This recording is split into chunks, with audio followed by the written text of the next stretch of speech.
Rituals பார்வையாளர்களுக்கு பணிவான வணக்கங்கள். இந்த வைகாசி மாதம் மகர ராசிக்கு ரொம்ப யோகமானதாகவே அமைன்னு சொல்லலாம்.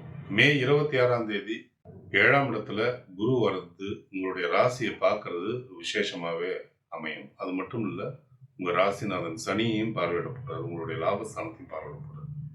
அதனால ஒரு விசேஷமான துவக்கமாவே இந்த மாதம் அமையுன்னே சொல்லலாம். இப்ப செவ்வாய் 4ஆம் இடத்துக்கு தனித்து அது நிற்கிறதுனால, அந்த 4ஆம் இடத்து செவ்வாய் உங்களுடைய தொழில் ஸ்தானத்தை பார்வையிடுறதுனால தொழிலில் பரபரப்பாக செய்யறதுக்கு முற்படுவீங்க. உங்களுடைய உத்தியோகத்தில் உங்களுடைய வேலைகளை வெகு வேகமாக செய்யறதுக்கும் நீங்கள் முனைவீங்கன்னே சொல்லலாம். ஆனாலும் சூரியன் சனி பார்வையில் இருக்கிறதுனால அரசு துறையை சேர்ந்த அதிகாரிகளாக நீங்கள் இருந்தால் அல்லது அரசு ஒப்பந்தங்களில் பணிபுரியக்கூடிய தொழிலதிபர்களாக நீங்கள் இருந்தால் எச்சரிக்கை கடைபிடிச்சு தான் ஆகணும்.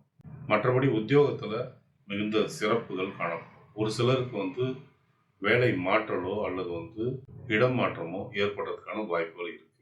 டிரான்ஸ்ஃபருக்காக எதிர்பார்த்திருக்கக்கூடிய உத்தியோகஸ்தர்களாக இருந்தால் இது ஒரு நல்ல வாய்ப்பாகவே அமையும்னு சொல்லலாம். உங்களுக்கு கீழே பணிபுரியறவங்களும் சரி, உங்களுடைய சக பணியாளர்களும் சரி உங்களுக்கு நல்லாவே ஒத்துழைப்பாங்க. மேலதிகாரிகளுடைய ஆதரவும் உங்களுக்கு உண்டு. சொந்த தொழில் பண்ணக்கூடியவர்களாக இருந்தால் அவங்களுக்கு இது யோகமான நேரம்னே சொல்லலாம். ஆடை அணிகலன், இன்டீரியர் டெக்கரேஷனு, ஹோட்டலு, ஆலயம் தொடர்பான தொழில்கள், விவசாயம், மருத்துவம், ஐடி, கம்ப்யூட்டர் சம்மந்தப்பட்ட தொழில்கள், எலக்ட்ரானிக் சம்மந்தப்பட்ட தொழில்கள், இதெல்லாமே உங்களுக்கு ஆக்கப்பூர்வமாகவே இருக்குன்னு சொல்லலாம். அதில் ஈடுபட்டிருக்கிறவங்களுக்கு நல்ல லாபங்கள் கிடைக்கும். குடும்பம் மனமகிழ்ச்சியோடு இருக்கும். குடும்பத்தில் உள்ளவங்க சந்தோஷமாக காணப்படுவாங்க. அவ்வப்போது சில சலசலப்புகள் தோன்றினாலும் மகிழ்ச்சிக்கு குறைவு இருக்காது. குழந்தைகள் சம்பந்தப்பட்ட விஷயத்துல படிப்பா இருந்தாலும் சரி, ஆரோக்கியமா இருந்தாலும் சரி, கொஞ்சம் கவனம் எடுக்க வேண்டியது அவசியம். ஆனா அதே நேரம் குரு உச்சம் பெறதுனால அவங்க ஈஸியா அந்த சிரமத்திலிருந்து விடுபடுவாங்கன்றத எதிர்பார்க்கலாம்.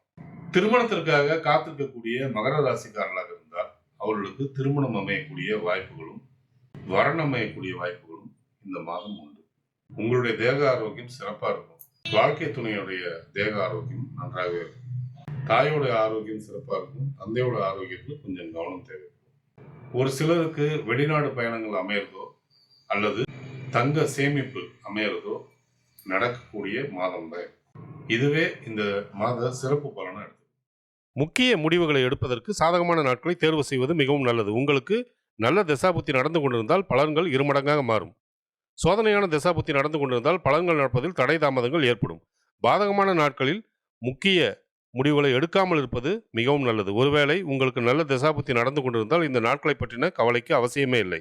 சந்திராஷ்டம தினங்களில் தேவையற்ற பயணங்களையும் தேவையற்ற பேச்சுக்களையும் தவிர்ப்பது நலம். இந்த மாதம் உங்களுடைய நன்மையை நீங்க அதிகரிச்சுக்கவும், உங்களுடைய தீமையை நீங்க குறைச்சிக்கவும் நீங்க வழிபட வேண்டிய தெய்வங்கள் திருப்பூந்துருத்தி புஷ்பவனேஸ்வரர், ராமேஸ்வரம் ராமநாத சுவாமி, முன்னோர் வழிபாடு.